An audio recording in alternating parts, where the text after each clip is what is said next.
Good day, everyone, and welcome to the U.S. Department of Energy's Fuel Cell Technologies Office webinar. We've got a great presentation this month from the National Renewable Energy Laboratory on FCTO's HydroGEN AWSM Energy Materials Network Overview webinar. My name is Eric Parker. I provide program support within the Fuel Cell Technologies Office, and I am the organizer for today's meeting. We'll begin in just a moment, but first I have a few housekeeping items to tell you about. Today's webinar is being recorded, and the full recording, along with the full slide deck, will be posted online, and we'll be sure to let you know when. All attendees will be on mute throughout the webinar, so please submit your questions via the chat box you should see on your WebEx panel. We will cover those questions during the Q&A at the end of the presentation. And with that, I would like to introduce today's DOE webinar host, Eric Miller, who is joining us at DOE headquarters. Hi, Eric. Hi, thanks, Eric. It's my pleasure today to introduce Dr. Hyun Din, who is a senior scientist and project leader at the National Renewable Energy Laboratory. She earned her bachelor's degree in applied chemistry and her doctorate in electrochemistry at the University of Calgary in Alberta, Canada. Hyun has about 20 years of experience in direct methanol, hydrogen PEM, as well as zinc air fuel cells at national laboratories and industry. Prior to joining NREL, she worked at 3 different fuel cell startup companies, and at NREL, she is now part of the leadership team responsible for building a hydrogen and fuel cell R&D program. Currently, Hyun is NREL's hydrogen production and delivery lead and is also responsible for managing the HydroGEN EMN consortium. And with that, I'll hand it over to you, Hyun. Good morning, everyone. Thank you for the kind introduction, Eric. I'd like to start by talking about FCTO's early stage areas, that is fuel cells and hydrogen. FCTO's cost targets for hydrogen production, delivery, and storage are shown here.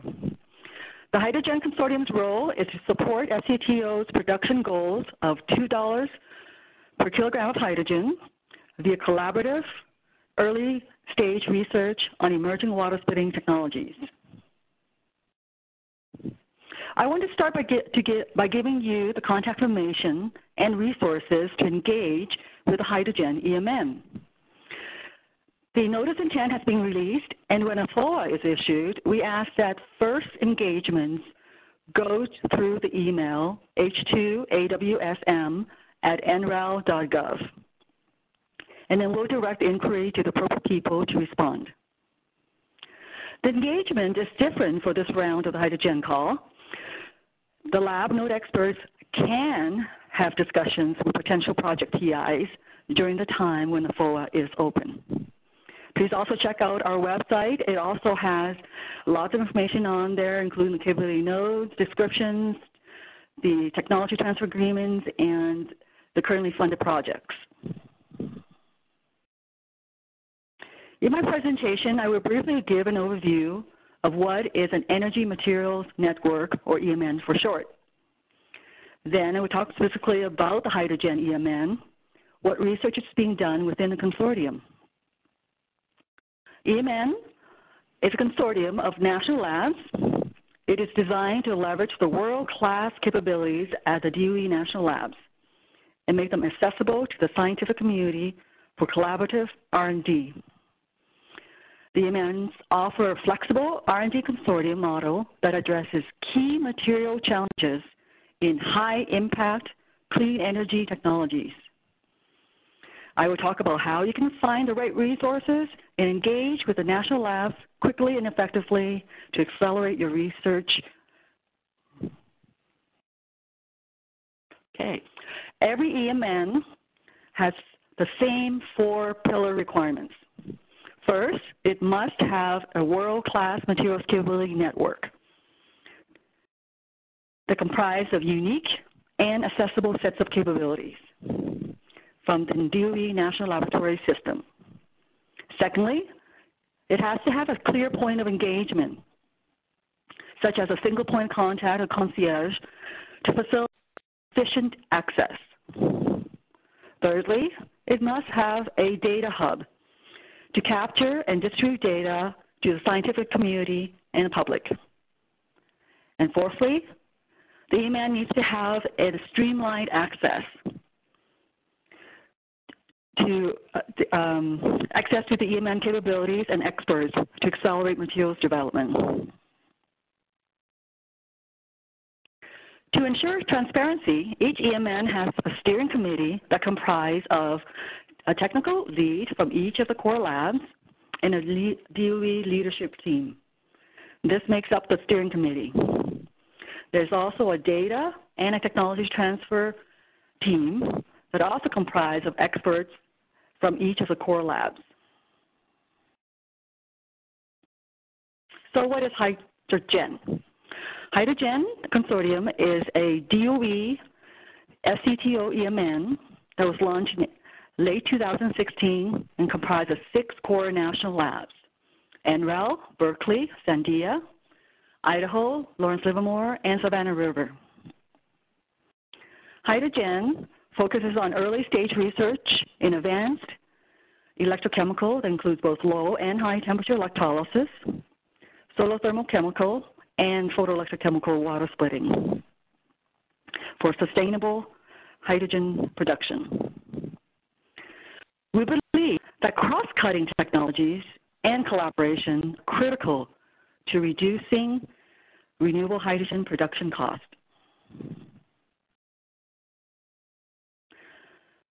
The H2Awesome Steering Committee comprises a technical lead from each of the 6 national labs and the DOE SCTO leadership team. Each of the technical leads brings significant expertise and unique capabilities across the advanced water splitting technologies. HydroGEN is awesome. It has over 80 distinct world-class capabilities in materials theory, synthesis, and characterization. HydroGEN EMN aims to foster cross-cutting innovation using theory-guided applied materials, R&D, to advance all emerging water splitting pathways for hydrogen production. As I mentioned earlier, our HydroGEN website has lots of information that will be useful for you, one of which is a user-friendly capability node search engine, shown here, and I will now demonstrate it live on our website. So this is the home page of our website, and if you go to capabilities, clicking this tab here, you will see that there are different parts of capabilities listed here. You can search for the capability you want or to look at or read more carefully by clicking any one or multiple of these different things, either the capability class, technology, the water splitting technologies, and the national labs that you're interested in. For example, if you're interested in a capability from NREL, and let's say you're working on low temperature electrolysis, and you click on that, and the 1s, 2s, and 3s here are node readiness categories. If you click here, you could find the definitions of each one of these. Category 1 means that it's being fully developed for that particular technology. Category 2 is that it requires a little bit more development for that capability and is not being applied to that particular technology. And category 3 could be a very cool capability that we get great information from. Unfortunately, it would take significant development to get the capability to a point where it could collect useful information for that particular water splitting technology. And let's see, maybe you're interested in a characterization or material synthesis. Then you click Apply, and there you go. From over 80 capabilities, it's narrowed down, the search is narrowed down to 2 capabilities here according to your search criteria. Now, if you click on the card, you get the whole description of the capability, who the capability experts are, where it's from, and you scroll through here. It also provides you what the capability bounds are of that capability, the unique aspects, and whether it's available, and how what the limitations of the availability are, the benefits, as well as the images of the capability and the publications that has come out of this particular capability. Okay. I'll go back to our presentation now.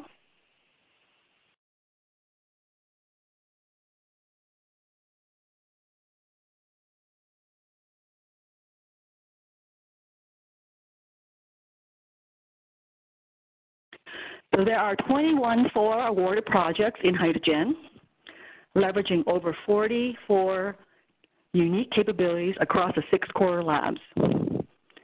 We have a balanced R&D portfolio across the emerging advanced water splitting technologies and 1 benchmarking and protocol development project. This is a picture of the KIC attendees at NREL in the fall of 2017.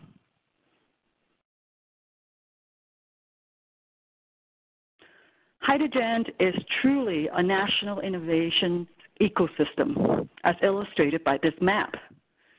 There are 11 labs, 7 companies, 30 universities, and 2 agencies, SCTO and NSF, DMRF here, participating in HydroGEN. We are vastly collaborative and focused on early-stage R&D.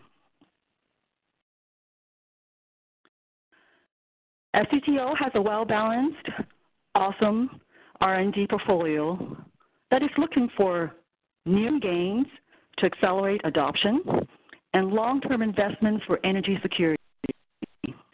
We're working on various materials from PGM and PGM-free catalyst to polymers, cyanonomers, to metal oxides, to light absorbers and semiconductors, and to perovskites. We are focusing on issues such as material discovery via machine learning, performance, durability, cost, and materials integration.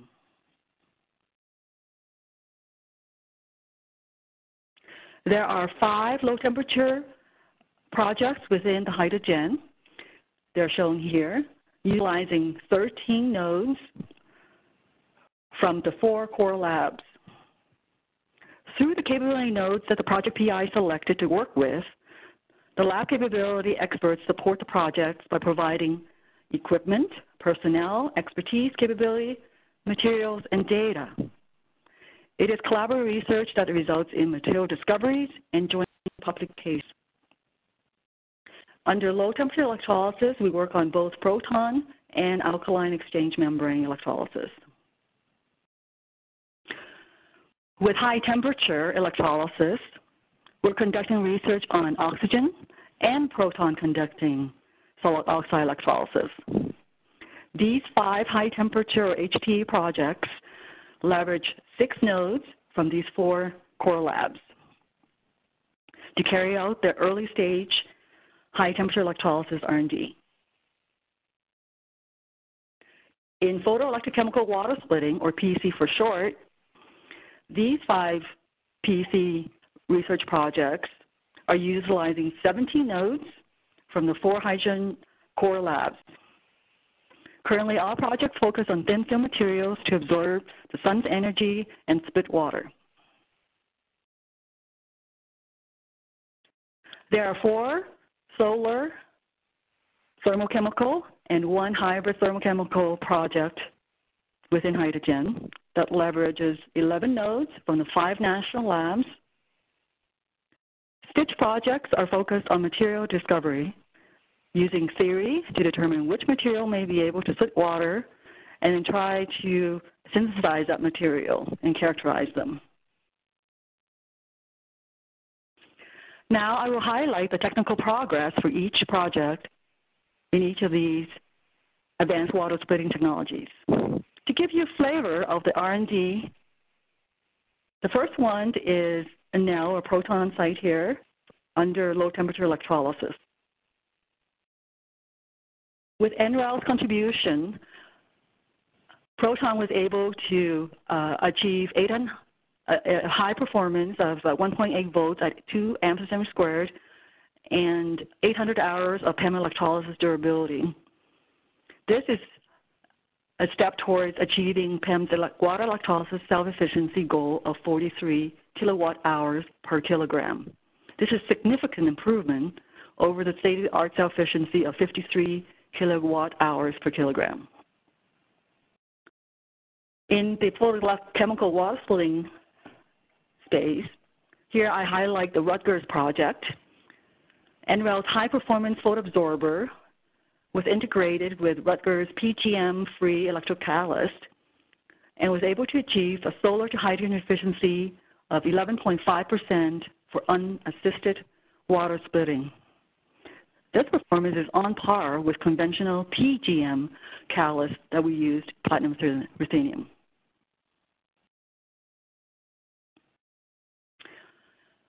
In the high temperature electrolysis, I'd like to highlight the Northwestern University project that used YSE electrolyte and Lawrence Berkeley National Labs metal supported solid oxide cell.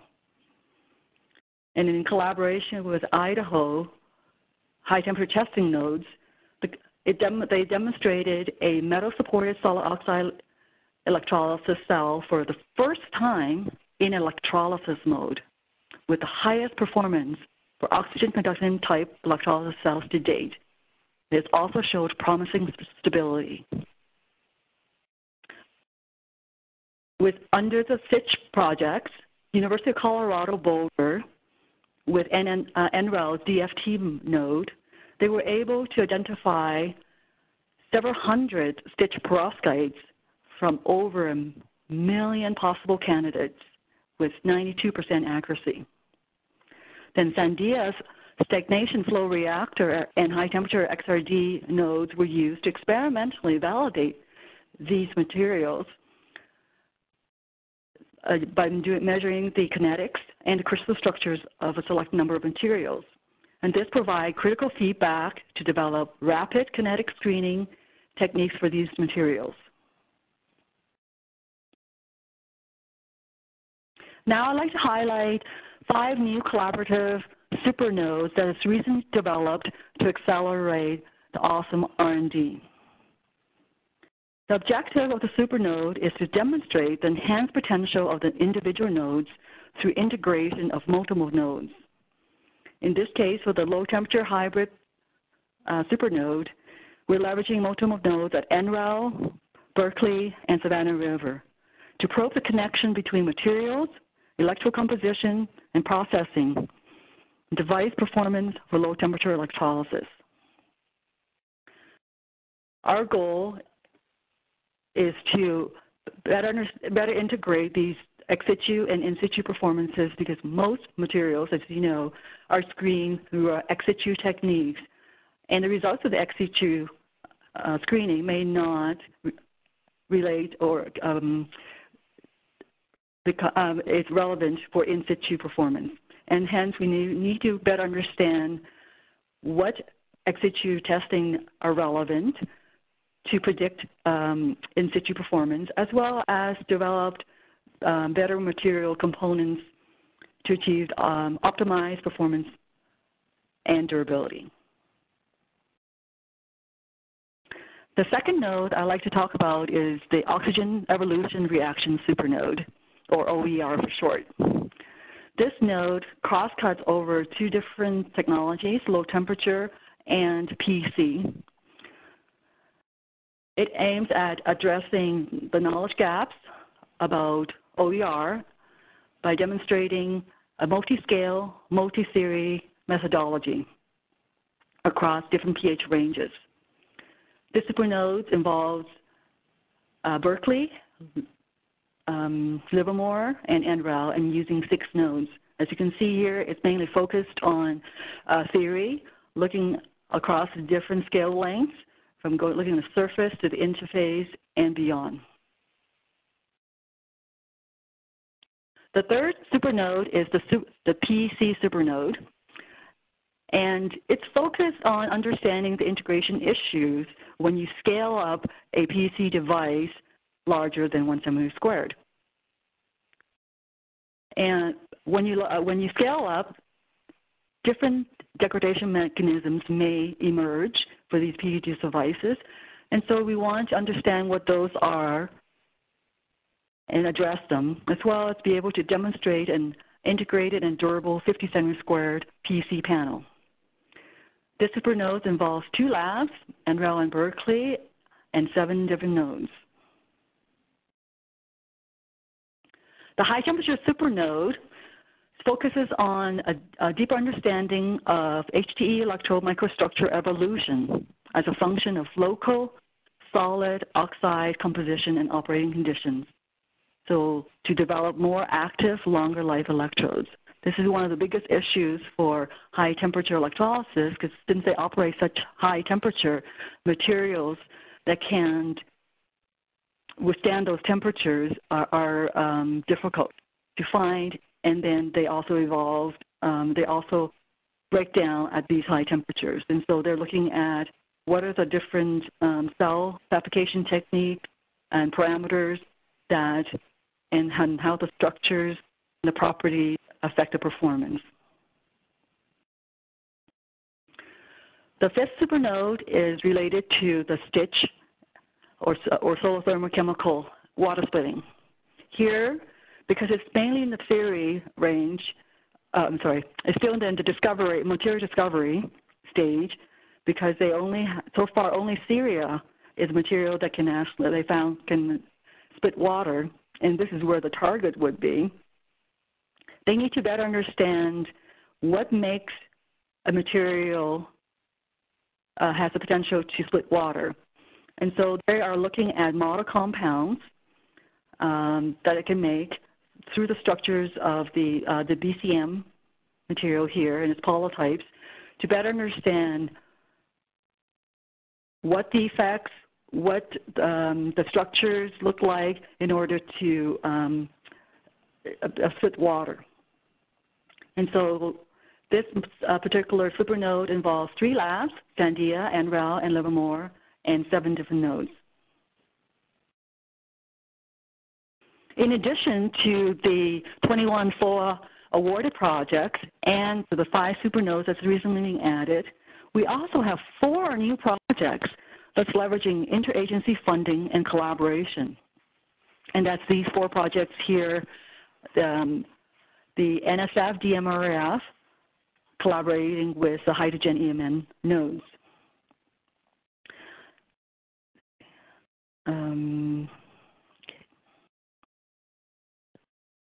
So now I'd like to touch on the 2 remaining pillars of the EMN, and that is the data and the technology transfer agreement pillars. We have a HydroGEN data hub that our goal is to make the digital data accessible. This is a website, and I encourage you to go there, and I'll show you a little live demo. The data hub was implemented in May 2017. It is designed to be a secure project space for team members to view, to upload, to download project data. We are developing metadata tools to support advanced search of the different materials and data. We're also developing data plugins so that you can visualize, analyze your data.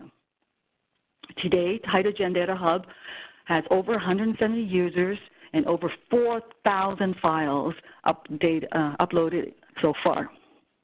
And now I'm going to go and give you a little bit of a live demo of our Data Hub.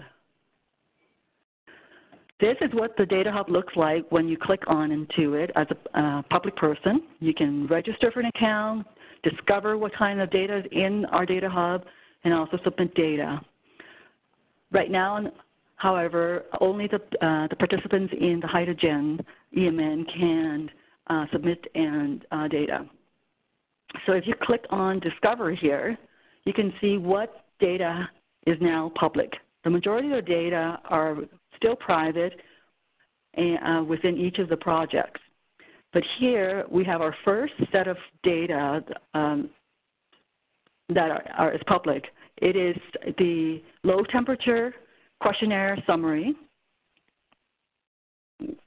that was issued by the benchmarking team back in the summer and fall 2018. You can see here, here's a list of, here's the questions that they were they made through Google Form. And then this is a summary of the responses from that Google Form. So you can click on that and view it, as well as download that particular set of data. Now I'm going to go back to our presentation.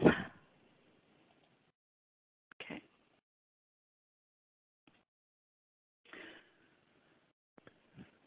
So streamlined access is a fourth and a very important pillar of the EMN.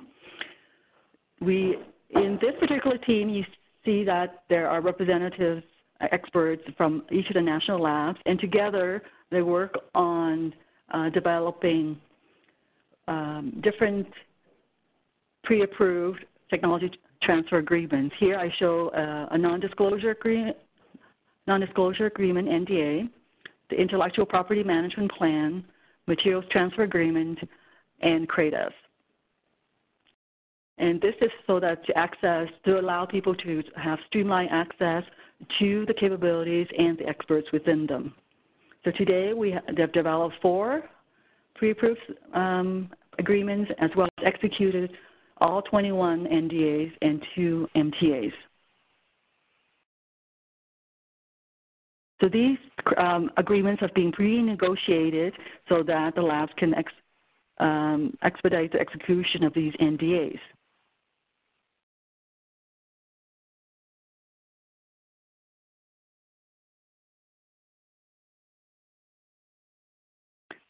I'd like to end the presentation by,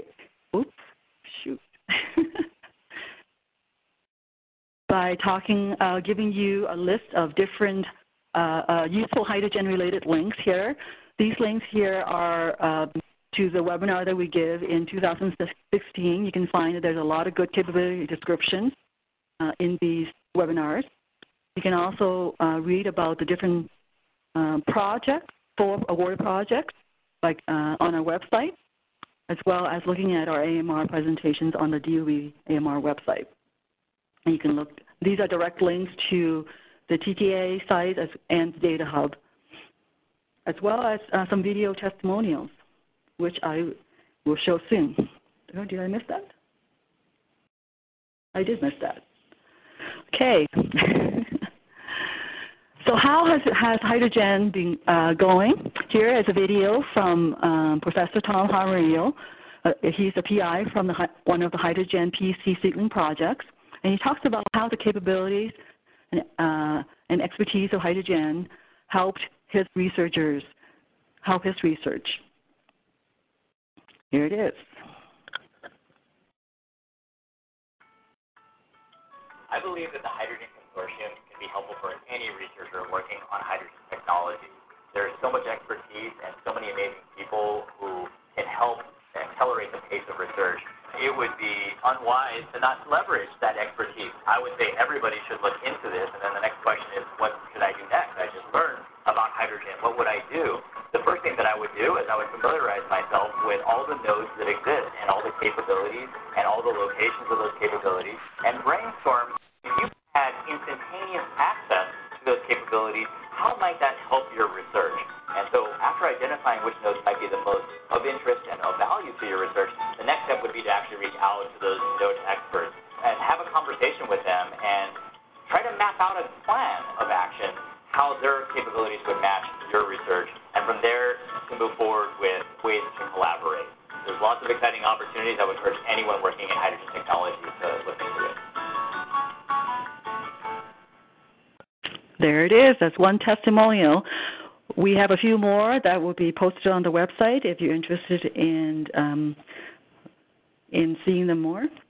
So I'd like to end by acknowledging the funding from DOE, ERE, Fuel Cell Technologies Office. And I'd also like to thank DOE's HydroGEN leadership team shown here, Eric Miller, Katie Randolph, David Peterson, and James Vickers, for their leadership, guidance, and support. Again, I want to remind you that when the FOA is open, all first engagements with the HydroGEN EMN should go through this email here, h2awesome@nral.gov. And please check our website for all the information you need. about HydroGEN.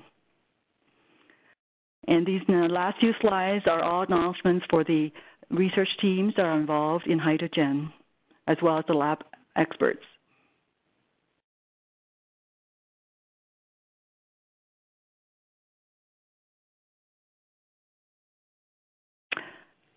And Eric, back to you.